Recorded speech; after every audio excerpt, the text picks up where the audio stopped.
It starts 2 Kings chapter 6, starting in verse 8.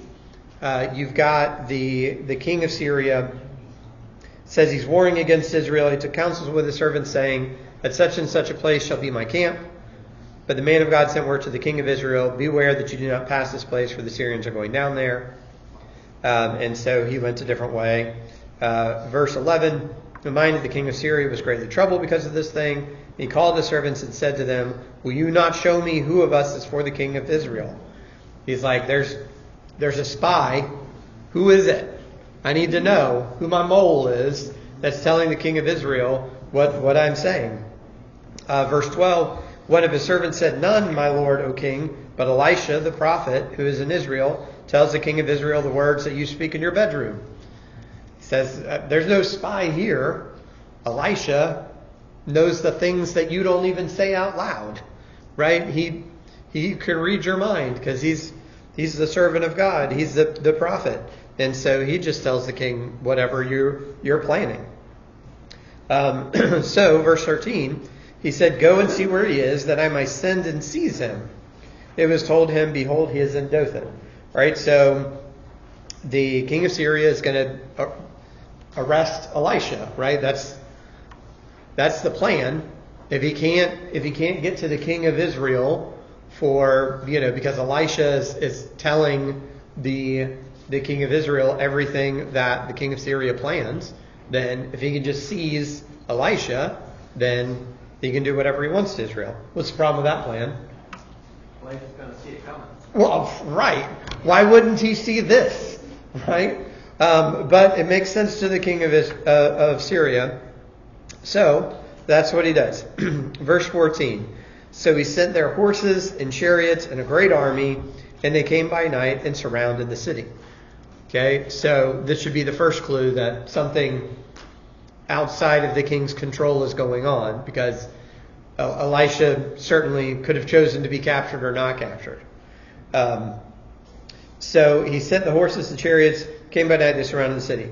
Verse 15, so here's where we get to the first prayer.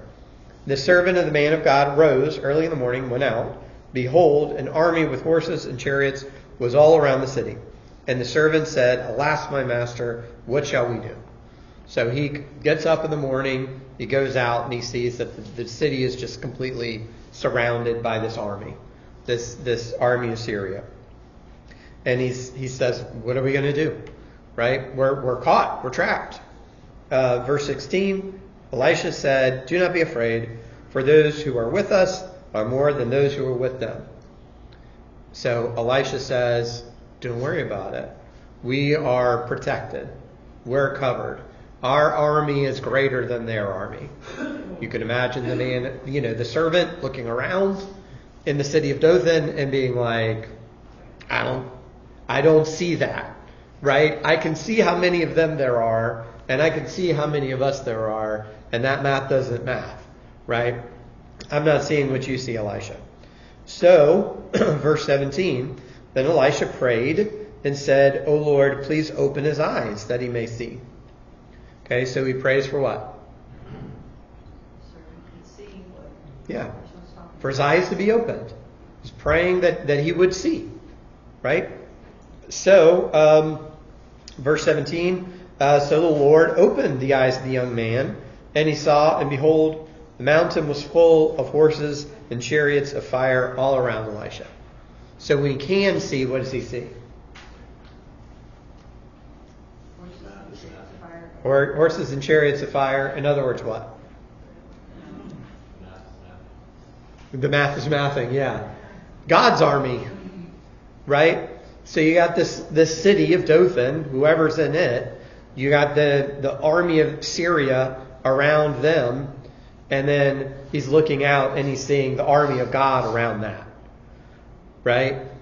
Which is, did Elisha see that with his eyes? And, that's what he could see. That was the vision that Elisha had, maybe. Right? What he had for sure is just faith in God. Right? We know that for sure. And so he's like, let him see what I see. Right? Let him see with his eyes what I see with my faith, which is there's nothing to fear here. So he sees that, and of course he is, presumably he's comforted by that. It doesn't say, but you would assume he is. So this first prayer is about opening eyes to see, right? Open his eyes that he'll see what you're doing.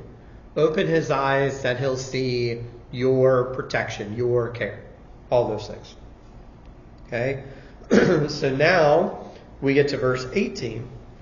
When the Syrians came down against him, Elisha prayed to the Lord and said, "Please strike this people with blindness." So he struck them with blindness in accordance with the prayer of Elisha. So the second prayer is what? Take away their sight. Right? Strike them with blindness. All right? So close their eyes. He strikes them with blindness in accordance with the prayer of Elisha. God hears that. It's another of those moments. I think about when Malchus's ear gets put back onto his head, and everybody's like, "Well, let's get back to the arrest."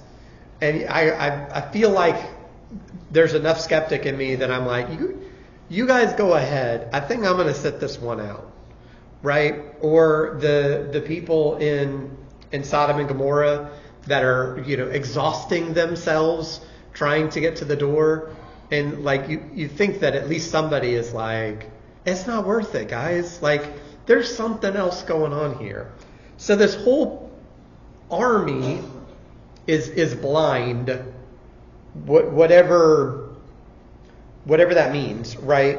Whether they are blind in the sense that they couldn't see who Elisha was, what was going on, right? That their vision was confused, or whether they just straight up could not see at all, right? Something has happened to them.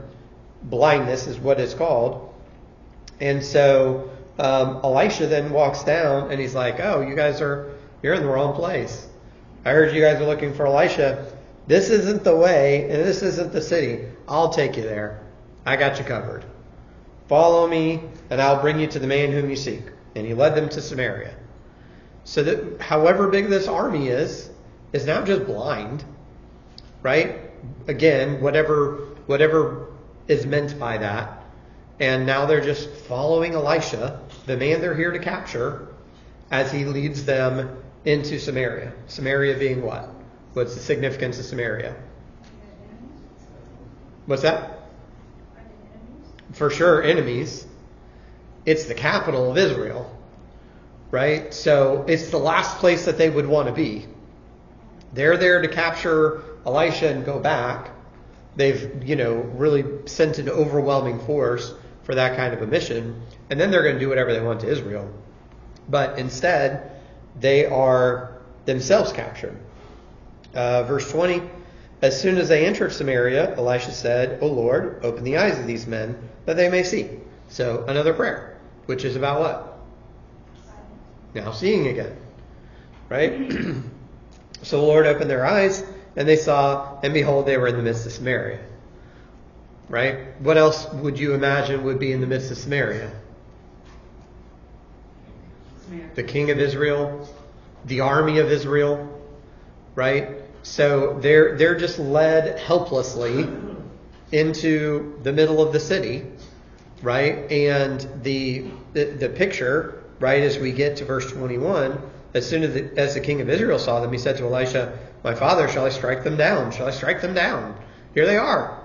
That's who we've been worried about. And here they are in the middle of the city. And the picture is defenseless. Because otherwise you'd be like, "Oh no, this is a bad thing."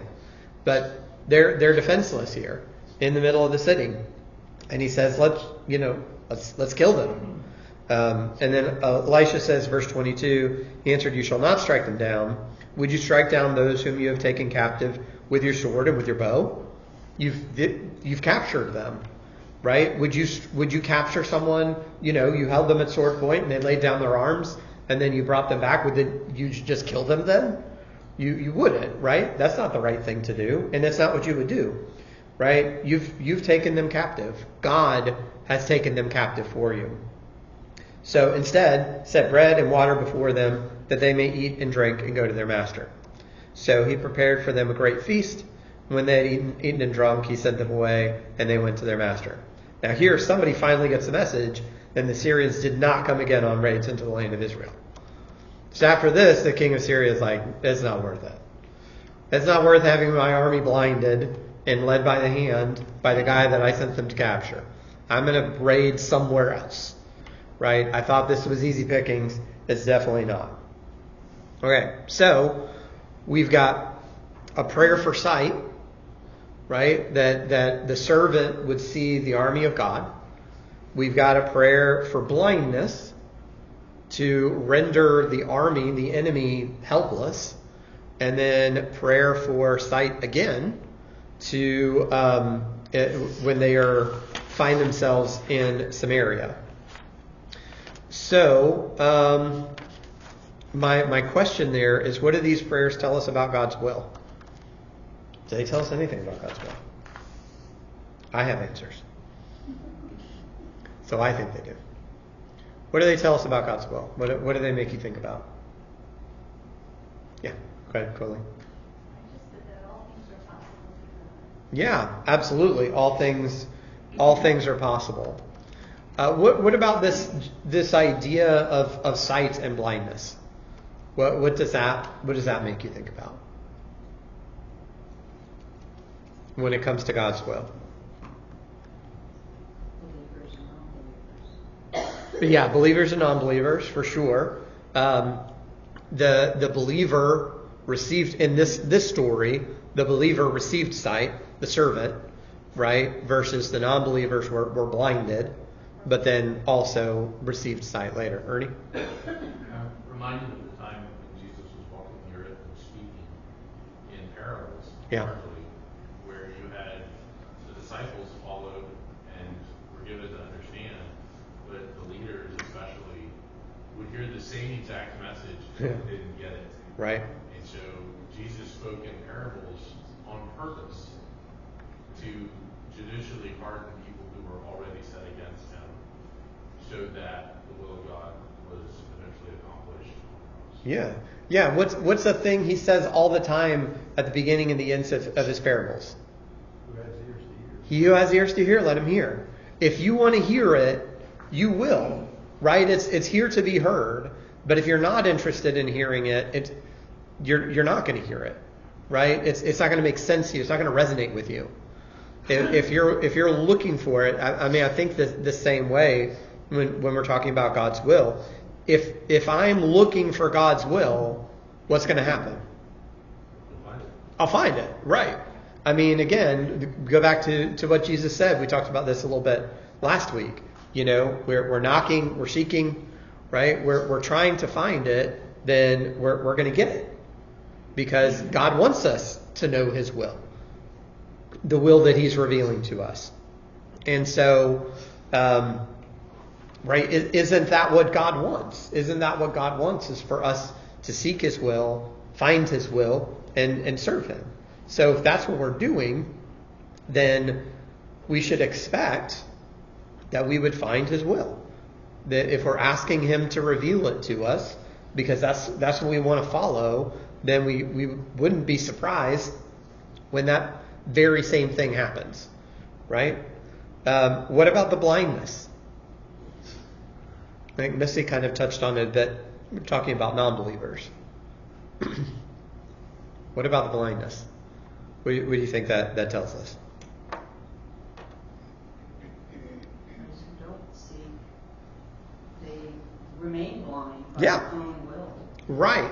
If I'm seeking my will, what am I going to find? It- My will. Right? Do people use the Bible to reinforce their own desires? All the time. All the time. And so if that's what I'm out to get, then I'll find my will, and I'll find a way to justify my will. I mean, pretty much anything I can find a way to justify. So that's what I'm seeking. Then I also should expect that I'm not going to stumble across God's will when I'm seeking my own. I'm just going to have my own will confirmed, right? And I have to seek God's will to find God's will. He's not going to force it on me. He's not going to blind me with, he's not going to throw it in my face when I'm trying to find something else.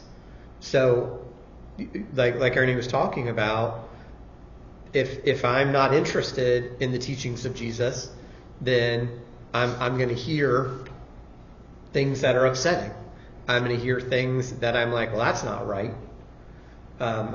Again, not to talk about The Chosen too much, but I think that's one of the things that the Chosen portrays well, is this idea that Jesus is teaching and his disciples are listening and the Pharisees are getting upset, right? And you've got the same thing being said. You've got a group that's like, yeah, this is great stuff, and a group that's furious, right? And just offended and all those things, right? So if we're seeking our own will, then we are not going to expect that God's going to reveal his will to us, because that's not what we're seeking.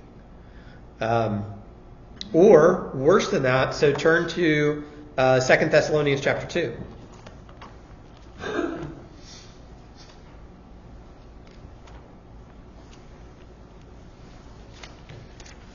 2 Thessalonians chapter 2.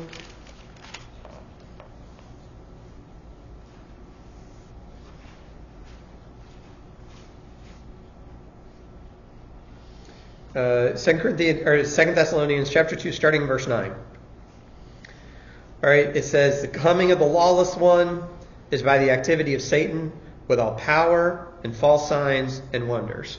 So what's going to accompany the lawless one?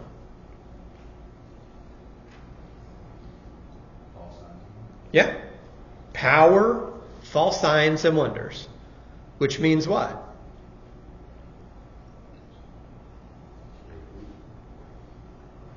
What's that? Well, not the truth, for sure, because it's false. But if you were watching, People are going to believe it. yes, you're going to see something you can't explain. Yeah, it says in 10, wicked deception. Yes. Wicked deception, yes. You're going to see something that you can't explain that's going to fool you. And that's going to amaze you. It's a wonder, right? It's a false sign because it's not leading to truth, but it's still going to be something that you're going to be like, well, I can't explain that, right? I don't know what's happening there. Verse 10, with all wicked deception. Okay, so it's going to be power, false signs, wonders, wicked deception for who? Who's it going to be for? Yeah, those who are perishing because they refuse to love the truth and so be saved. Right? Those who don't love the truth are going to be led astray by false things. And wicked deception, it is intended to deceive. It's intended to trick you. It's intended to turn you aside after something that's not true. That's its purpose. Yeah.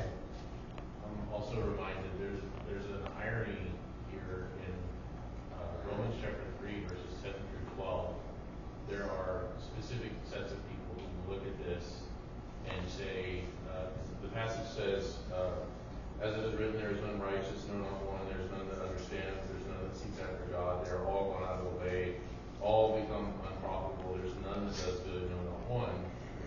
And the people who read this and make it universal are ironically not understanding. They're doing the very thing that Paul is telling them that people are doing. Right. Not understanding the as it is written part. Right. He's quoting, which is Psalm 14. The fool that says in his heart there is no God. Right. That's who Paul's describing here. It's not a universal thing. He's writing to a congregation of faithful Christians in Rome who do understand, who did seek after God, who are doing the right thing. They haven't gone out of the way. Yeah. And so the highlighting of those who are fools, Right. who don't seek after God, who say there is no God, versus those who do the things that Jesus said, seeking to find those kinds of things. Yeah. Or the filthy rags theology that we were talking about on Sunday, right? Like, I'm going to cherry pick this thing and I'm going to build everything around it. Even Romans chapter 1, right? God had shown himself to mankind through what? Through creation, right? And what they do? Turn into caricature of God. Yeah, they worshiped the things he made. And then they went into all lawlessness, right? So if I don't love the truth, then I am prey to deception, right? I am going to suffer from deception. Ultimately, right? Refuse to love the truth and so be saved. Verse 11, therefore God sends them a strong delusion, so they may believe what is false, in order that all may be condemned who did not believe the truth, but had pleasure in unrighteousness. If I'm seeking my own will, right? This is just what we talked about. I will be confirmed. I will confirm for myself that I'm right. And I can prove to myself that God approves of the thing that I want. And probably prove it to other people too. Right? But I can convince myself that what I want is the same thing that God wants. I can do that. That's I think the bottom line here. Is that if I'm not looking at what God wants and saying, God, show me your will, but I'm saying, all right, I got my will, and I'm going to bring it on in here, and let's see what matches up with my will. And as soon as I find the thing that does, and be like, there we go, I got it. I'm good to go. I can keep doing the thing I want to do. So that's what happens. We convince ourselves that God wants the same thing that we want, instead of convincing ourselves that we should want what God wants. My word on that is, if I am ever convinced that God wants the exact same thing that I want, that should be a huge warning sign to me, right?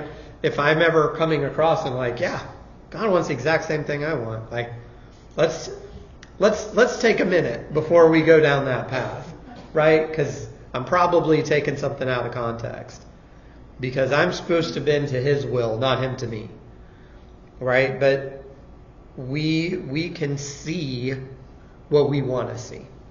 To kind of bring it back to that idea, these prayers about sight and blindness. We can easily see what we want to see in Jesus, what we want to see in the Bible, what we want to see in others, right? Like we can do that. We have everything. It's easy, right? If we don't love the truth, it's easy for that to happen. So the cure for that is to do what? Love the truth, right? If I love the truth, then I'm not going to be led astray by wicked deception, right? If I care so much, just bear with me on this. Baseball story, right? It's a baseball game, and somebody's bat was ruled like ineligible. They took his bat away. They knew, like, it wasn't cheating in the sense that it didn't give them any advantage, but it had colors in the wrong places. And it was like, all right, well, if you know the rules well enough that you can be like, all right, that bat does not match the standard. So if I love them that much, you think about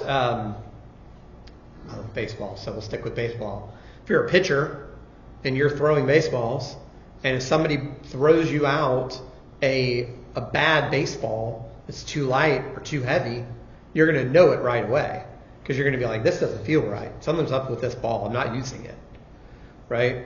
If we love the truth, then those things, those wicked deceptions, we're going to spot a lot more easily. We're going to be like, well, that's not right. That doesn't match up with this really plain thing that I already know. Why would I follow after this thing? So this desire to know the will of God, to know the truth of God, and to expose all the things that don't fit with that. Okay, let's go to number 4. So we've got a couple of passages to read and look at what they teach us about seeking God's will. So let's start with Colossians chapter 4.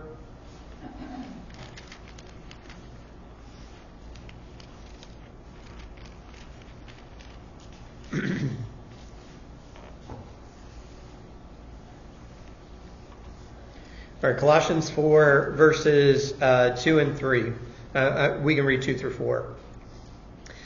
Continue steadfastly in prayer, being watchful in it with thanksgiving. At the same time, pray also for us, that God may open to us a door for the word to declare the mystery of Christ, on account of which I am in prison, that I may make it clear, which is how I ought to speak.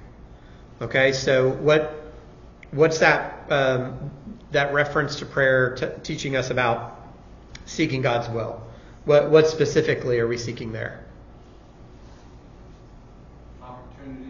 Opportunities. Spread the word. Yeah, opportunities to spread the word, right? We might pray for this. I try and think of this when I'm praying for our evangelists. Like, bring them good and faithful hearts. Bring them people who love you and love the truth, right? If you bring those people to them, then I know that they're ready to teach them the truth. Open the door for them to get into this community or into this prison or into this whatever, wherever those lost souls are, that the word can go, that the word can be declared. I think also verse 4, kind of going into that I think this is part of the prayer too, that Paul would bring the clear truth, right? That Paul would not be afraid, that Paul would not hesitate to make everything clear, to bring it to them, that their eyes would be opened when they hear the truth, and be willing and eager to follow it, right? God opening hearts for the gospel. That's, as basic as it gets. But praying that the gospel will be spread and that people will want to hear it, and that those who are trying to spread it will have an opportunity to go to those places. Okay. Let's go to James chapter 1.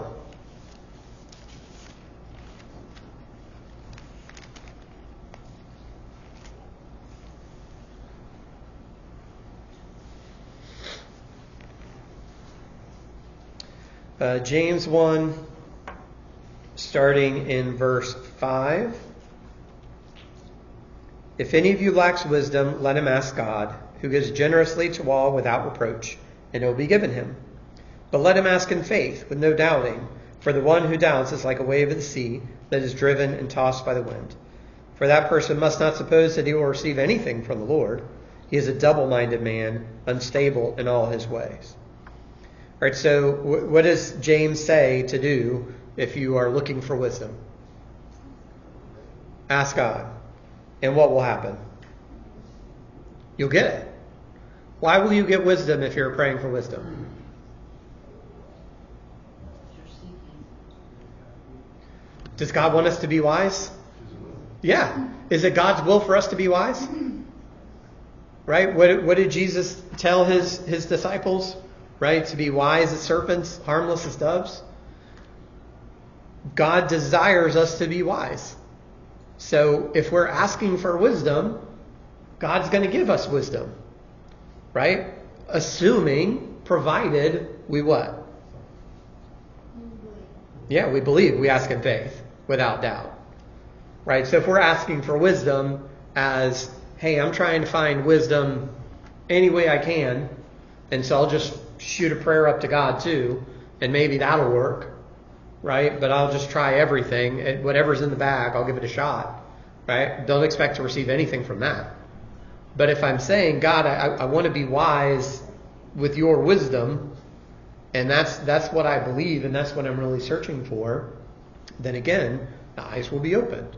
We're going to see that. We're going to receive that wisdom. Because again, that's what God wants. Excuse me. That's what God wants, is for us to be wise. Okay. And in the context, it's trials before that and trials after that. Right. So it's difficulties. Yeah. We're having difficulties, and God is going to give us wisdom. Yeah, and what to do, how to handle it. Right. And I think a lot of times the courage and the clarity to stick through the difficulty and to do it His way, right? Instead of seeking after our way, right? Because I don't have to ask God for that. I don't have to ask God for my way out of it, but I do need to ask God for him to show his way out of it. Right? I think that's absolutely right in the context there. Okay, let's go to James 4 then. James chapter 4.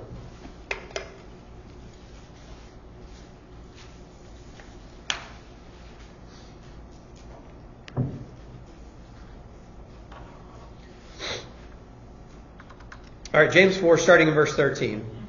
Come now, you who say, today or tomorrow we will go into such and such a town and spend a year there and trade and make a profit. Yet you do not know what tomorrow will bring. What is your life? For you are a mist that appears for a little time and then vanishes.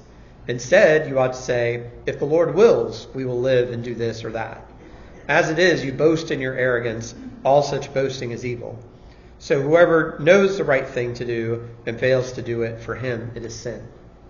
Okay, should be pretty familiar there. And I think we all understand. You just have to say, Lord willing, and then the thing. That's the whole thing, right? That's the whole point of this passage, is you got to throw those words in. And then if you don't, then God's like, oh, I got you, right? But if you say Lord willing, then you do whatever you want, right? Obviously, that's not the case. The point he's making is what? Seek his will, right? Seek his will before what? Yeah, and before you seek your own, right? The issue is not, is God opposed to spending a year in such a town and trading and making a profit? Is that a thing that God condemns? No, right? The issue is they've decided that that's what's going to happen, as if they have control of it. And the implication here is that God's left out of it. That we're just going to do what we want, right?